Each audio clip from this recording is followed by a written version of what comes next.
When in your life did you feel most loved? Good morning, Hope City. My name's Josh. I'm here with your daily devotional today, but I just want to reiterate that. I want you to think about that question for a second. When in your life did you feel most loved? I know for me, it was in college when I had a bunch of friends that even in a difficult, hard time in my life, these friends just surrounded me in support. I felt like we were unstoppable. We could take over the world because of their love for me, because we were a unit, we were a pack, and God had put so many people around me just to show how much He cares about me. And so, what does that look like in your life? How do you experience love? How do you feel love? How do you know that you're loved? And with that, how can you be better at loving others? All right, let's take a look at our text. It's going to be in 1 John 4. We're starting in verse 19. It says this: "We love because He first loved us." It's Jesus. "If anyone says, 'I love God,' and yet hates his brother or sister, he is a liar. For the person who does not love his brother or sister, whom he has seen, cannot love God, whom he has not seen.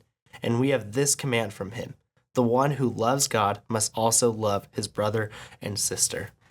And so this past week, we've been looking at the last 9 phrases that Jesus says as He's carrying His cross up to Golgotha, right? And He says this. He says, "Woman, behold your son," as He's talking to His mom, because He wants to take care of her needs. And He wants her to be supported by John, the disciple who Jesus loves.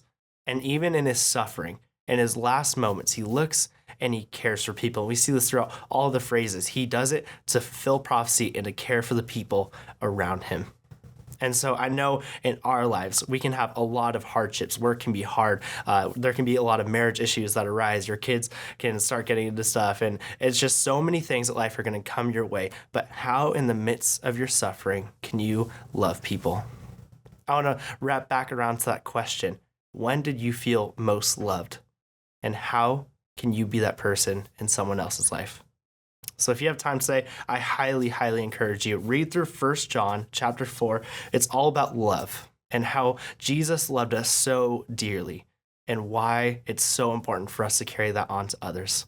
This is part of our walk, part of our Christian faith. A huge precipice of what we believe is love, because Jesus has loved us. And because we have received that, because you know that in your hearts, go and share it with someone else. Go out of your way today. Try to love someone as best as you know how to, and keep growing in that. And I'll try to do the same.